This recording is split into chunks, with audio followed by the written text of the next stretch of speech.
Jackson Costa, ator e diretor, meu querido, como vai você, rapaz? Meu querido Mário Kertz, estou bem, graças a Deus. Melhor agora, né, estando aqui para essa conversa com você. Uma pessoa que eu admiro, né, de muito tempo, não é da agora. Rapaz, e a recíproca é verdadeiríssima. Não é de muito tempo porque você é jovem, mas desde que você pintou aqui, rapaz, eu sempre acompanhei com admiração. Você é um excelente ator. Então, Jackson, e diretor também, me conte uma história aí. A pandemia. A Como foi que pandemia. você atravessou esse período? Como é que você resistiu? Porque a sua classe de trabalhadores foi das mais afetadas pela pandemia, né? Todos os espetáculos fecharam, tudo, pá, pá, pá, pá. E aí, como é que foi, Jackson? Então, Mário, não foi fácil para ninguém, não é? Para a classe artística, então, foi bem mais difícil. Por sorte, né, se é que a gente pode falar isso, mas por sorte, a classe artística sempre sobreviveu, né? Sempre buscou sobreviver por recursos próprios, né? Então, digamos assim, que eu já sou vacinado, né? Eu digo eu, né? A classe artística ela já é vacinada para poder sobreviver à maneira assim que a sociedade encara e reconhece o valor do trabalho artístico, o valor do artista.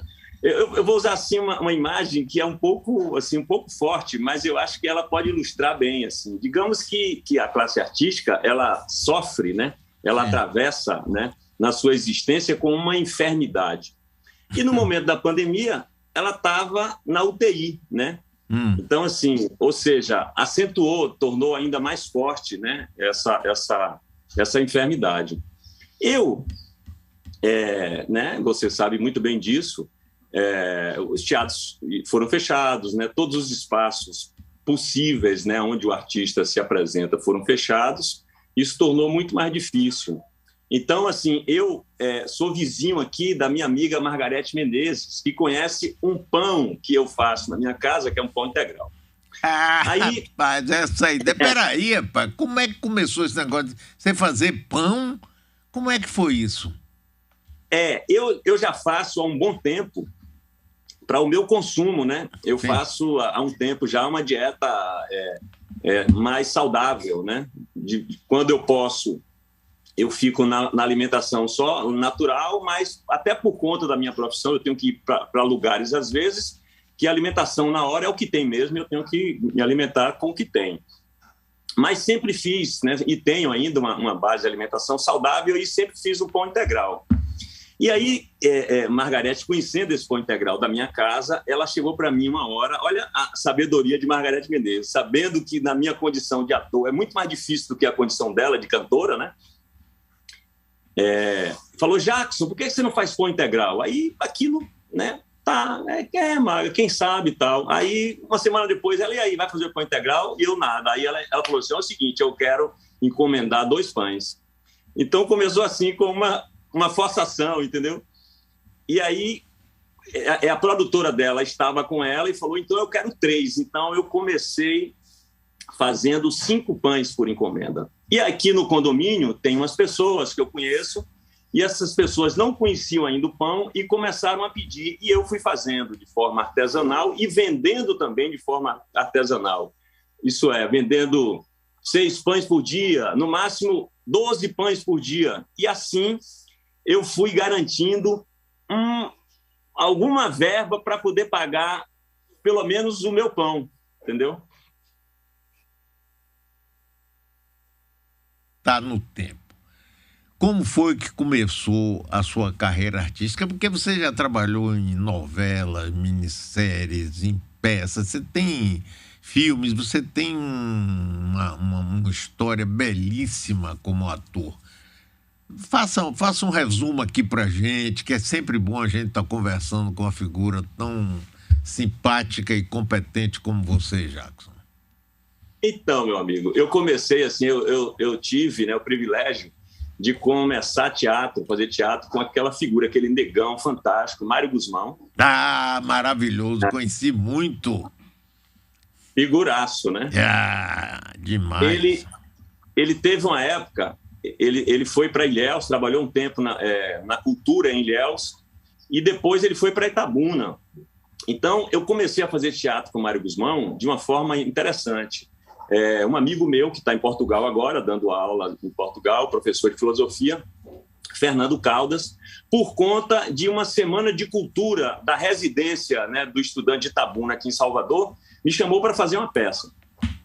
Mário Guzmão estava recém-chegado em Itabuna, para trabalhar na divisão de cultura, né, de Itabuna, e aí ele chamou Mário Guzmão para ser o diretor. Mário Guzmão achou que a peça era muito hermética para ser montada em uma semana e sugeriu a Feira de Maria de Lourdes Ramalho, que é uma peça toda em verso, né, em uma linguagem de cordel. E aí Mário Guzmão conseguiu montar uma peça com uns 15 atores em uma semana somente. Nós estreamos no dia 8 de fevereiro de 1984, na Praça Pública, em Itabuna, com o prefeito Baldo Dantas ali sentado no chão com a sua esposa Ritinha Dantas, várias pessoas de vários setores da prefeitura, uma multidão em volta, e a gente estreou essa peça dirigida por Mário Guzmão, da cultura popular, do teatro de rua. Então eu comecei a fazer esse teatro popular, esse teatro de rua, que é diferente do teatro na rua. O teatro de rua tem um pouco essa característica do vendedor ambulante, daquele mercador da feira que tem que gritar para vender o seu produto, do homem da mala da cobra. Então tem uma pegada na forma de fazer que é no grito, vamos dizer assim, literalmente no grito. Sim, e aí? Aí... Você veio para Salvador depois disso? Aí eu fiquei durante 6 anos fazendo teatro ali na região, fazendo teatro nas praças, nas ruas, dentro dos próprios teatros, em todos os espaços possíveis, né? Eu considero assim, esses 6 anos de teatro com o Mário Guzmão, lá em Itabuna, a minha primeira escola de teatro. Porque depois eu vim para cá fazer o vestibular, cursar, né, interpretação na UFMA. E tudo que eu vi, assim, ou quase tudo que eu vi na escola de teatro, que é fantástica, eu já tinha visto com Mário Guzmão. Passei a ver também de outra forma, o que foi muito importante para mim. Mário Guzmão também passou pela escola de teatro, né? É o primeiro ator negro, né, a cursar a escola de teatro da UFBA, ele e Antônio Pitanga, mas ele é o primeiro ator formado, né, na escola de teatro. Eu não sei se Antônio Pitanga chegou a se formar. Aí aqui, fazendo escola de teatro, com poucos meses, a gente começou a fazer Los Catedráticos, que é uma peça de um sucesso assim gigantesco, que Los Catedráticos surgiu um ano depois que a Bofetada surgiu, fazendo aquele sucesso estrondoso, né, que abriu assim as portas do teatro baiano para o público baiano. Eu vejo que até então o público baiano prestigiava muito as peças que vinham de fora, principalmente dos atores globais, né? Isso. E aí a Bofetada mostrou para o teatro, para a plateia baiana, que o teatro baiano é tão bom quanto o teatro que vem de fora e, em muitos casos, até melhor. E nós seguimos ali, ao abrir as portas, né, a Companhia Baiana de Patifaria, nós chegamos no ano seguinte com Los Catedráticos, que também é um fenômeno de público, e esses 2 espetáculos juntos, durante uns 2 ou 3 anos, eles formaram um grande público. Nós nos apresentávamos nos lugares informais, né? Saíamos do teatro, fazíamos em bares, em restaurantes, e aí na sequência vieram vários espetáculos, Oficina Condensada, Os Cafajestes, a trilogia do Bando Teatro Olodum, e digamos que as portas cada vez mais foram se abrindo dos teatros baianos para o público baiano, onde aconteceu esse grande encontro, né, que a gente sabe que já existe desde a Bofetada. Olá, Jackson. Bom dia, Daniele falando aqui agora. Olha, Jackson, você citou aí um importante braço aqui da nossa cultura baiana, do nosso teatro baiano, que é a Bofetada, que infelizmente tivemos agora a notícia de que está com um grande risco de encerrar as suas atividades depois de quase 35 anos. Nós falamos aqui recorrentemente sobre a importância do apoio popular a esse tipo de iniciativa, que a gente não pode depender só do aparelho público para isso. A gente tem que ter uma adesão popular massiva. Queria que você falasse sobre essa questão, nossa cultura baiana, como é que você avalia, assim, você já tem muito tempo de experiência, como é que você avalia a relação do público com essa cultura há um tempo atrás e atualmente, visto que a gente está saindo de uma crise, né? A gente tem uma movimentação já cultural voltando a acontecer. Queria que você falasse um pouco sobre isso, a relação do público baiano com a cultura. Pois é, Daniele, quando a bofetada surgiu, né, nesse ano de 89, se não me engano, ou foi 88, com o espetáculo Bofetada, né, eles já eram a Companhia de Baiano de Patifaria há uns 2 anos, fizeram alguns espetáculos e a Bofetada é que trouxe esse encontro, esse grande encontro com o público. Desse tempo para cá, se formou um grande público, não é? Esse grande encontro, vamos dizer assim, do público baiano com o espetáculo baiano. Eu vejo que o que tornou muito forte esse público foi a plateia baiana ir para o teatro e se ver no palco, né? São espetáculos que falam principalmente da nossa cultura. Então, é o que acontecia muito no teatro na Grécia. Por que aqueles espetáculos na Grécia levavam grandes públicos, como leva hoje o Bavi na Fonte Nova? Porque o teatro grego era uma arquibancada gigantesca. As pessoas iam ali para se ver, para saber, como se fosse um espelho, né? O espetáculo funciona como um espelho social. Então, os teatros, os espetáculos baianos vieram espelhando a nossa cultura e as pessoas se maravilhando ao se verem no palco e poder se criticar, poder rir de si próprio, poder saber, né, se colocar no mundo, se ver nesse contexto social. Por conta da presença maciça desse público nos teatros e de algumas leis de incentivo, o teatro baiano sobreviveu, né? Sobreviveu, né? Não chegou no ideal, porque eu acho que ainda está muito longe de ser o ideal. Como alguns atores, grandes atores, começaram a migrar, né, para o Sul Maravilha em busca de uma carreira televisiva para poder, inclusive, até se manter mais instável na profissão. E depois de um tempo que esses atores passaram a sair daqui, que enfraqueceu um pouco o movimento que nós tínhamos aqui, e também algumas leis de incentivo, alguns editais passaram a não existir mais, então a gente perdeu um pouco essa força que nós tínhamos. Então, como o Mário chegou a falar aí no começo, né? Assim, depende para essa cultura existir como ela deve existir, precisamos de editais, precisamos da compreensão dos empresários, do real valor da arte e precisamos também da presença do público, porque eu tenho visto também, uma reflexão que eu tenho feito nessa pandemia, é que há uma consciência equivocada do valor, do significado da arte e do artista. Então, sempre se fala assim, a lei emergencial, por exemplo, né? Como se quisesse ajudar alguém que faz arte, né? Eu vou ali numa peça porque eu vou dar uma força a meu amigo que toca ou a meu amigo que é ator. E para que é que serve a arte? A arte, então, se a gente for olhar por esse ângulo de visão, ela serve só ao artista. Então, eu vou ali dar uma força para o artista ou eu vou ali me beneficiar da expressão, né, da obra desse artista. Então, eu penso que quando a gente passar a mudar esse olhar e começar a enxergar a arte como uma coisa essencial, assim, como Paulo Dourado costuma dizer isso, assim, fizer parte da cesta básica, a arte, aí a gente vai valorizar mais e vai sair desse lugar de só se debater como um peixe fora d'água para poder sobreviver. E aí, Vitória Alves, tem uma pergunta para você. Diga, Vitória. Olá, Jackson. Tudo jóia? Aqui é a Vitória. Primeiro, parabenizar não só a você, mas toda a classe dos artistas que, como você disse, sobrevivem, né? Aprenderam a resistir, especialmente nesse atual governo. O que você acha da desvalorização ou valorização, enfim, da cultura e o incentivo a teatros, cinemas, né? O que é que você tem vivido e visto dos seus colegas e também relembrar um pouquinho da sua fase no Aprovado, na sua incrível fase, né? Porque foram mais de 7 anos, não sei, na Rede Bahia, que era um programa muito massa, eu acompanhava de vez em quando. E se isso te deixa saudades, você como artista múltiplo, né, de novelas, de rádio, teatro, também como apresentador de televisão. Ficam essas duas perguntinhas aí para você.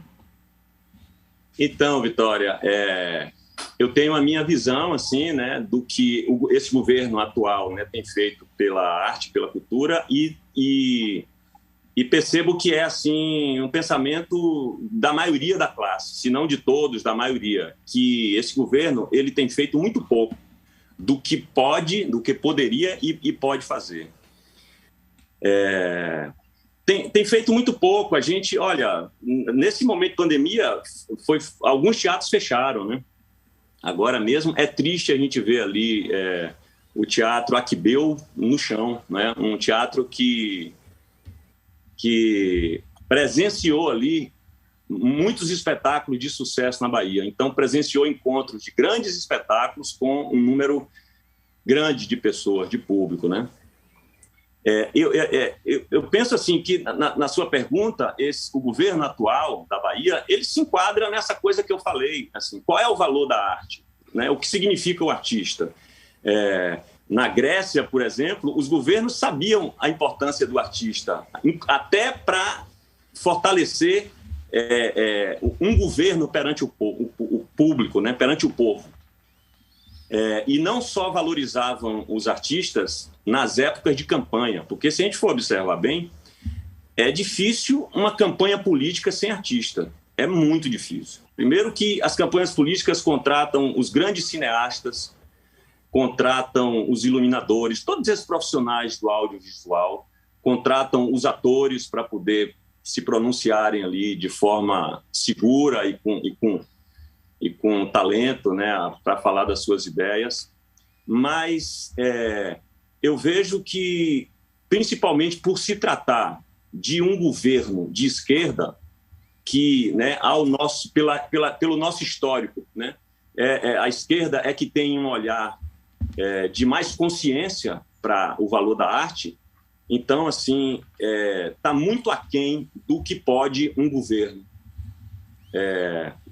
tratar e valorizar o seu artista. E nós sabemos que essa Bahia, né, como se diz muito, que a Bahia foi inventada pelos artistas, por Jorge Amado, por Dorival Caymmi, e por tantos outros artistas que vêm aí, né, no bloco, vamos dizer assim, nessa caravana de artistas, o roqueiro Raul Seixas, João Gilberto, enfim, Caetano, Gil, Bethânia, os Tropicalistas. É uma caravana enorme de artistas que constrói uma Bahia cultural para o mundo, e isso enche os olhos do mundo para poder conhecerem essa Bahia, que é, entre aspas, né, criada por esses artistas, que, na verdade, é o quê? É um olhar que é lançado do artista a respeito de uma cultura tão rica, de um povo tão rico culturalmente, né? Daí essa coisa dessa invenção.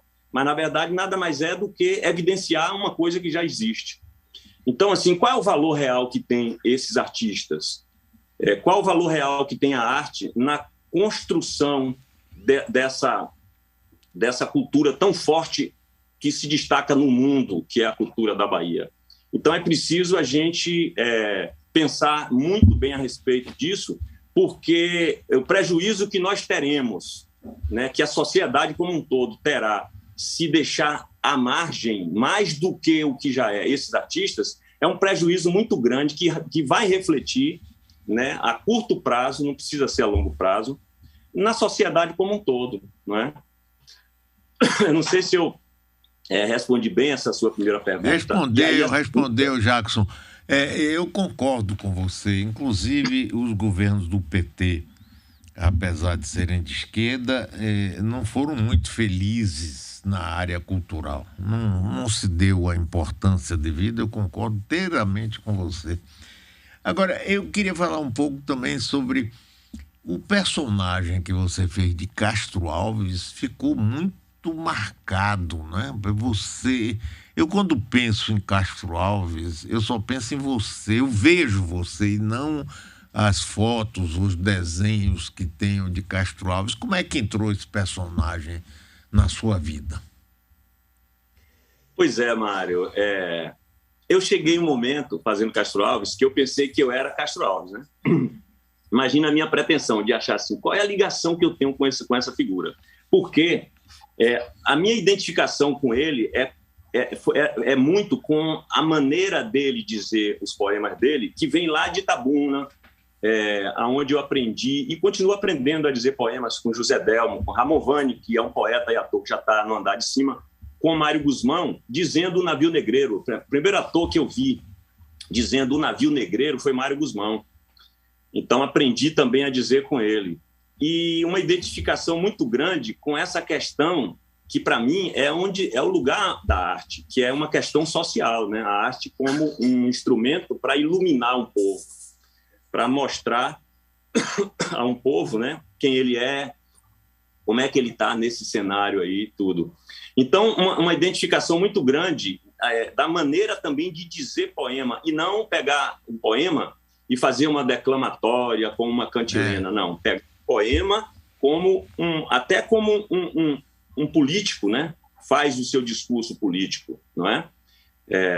A gente vê assim uma busca dos políticos pelo dom da oratória, porque precisa da palavra para poder mostrar ao seu eleitor, ao povo, o seu pensamento, né?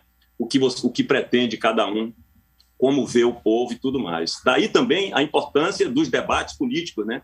É uma coisa que tomara que nós tenhamos debate político na próxima eleição, no ano que vem, porque isso é muito importante. Então, a minha identidade com o Castro Alves é tão grande que eu sinto que é como se ele faz com que eu me expresse a minha força de pessoa e de ator quando eu digo os poemas dele, como poucos textos conseguem tirar de mim essa minha expressão. É onde eu estou indignado, mas eu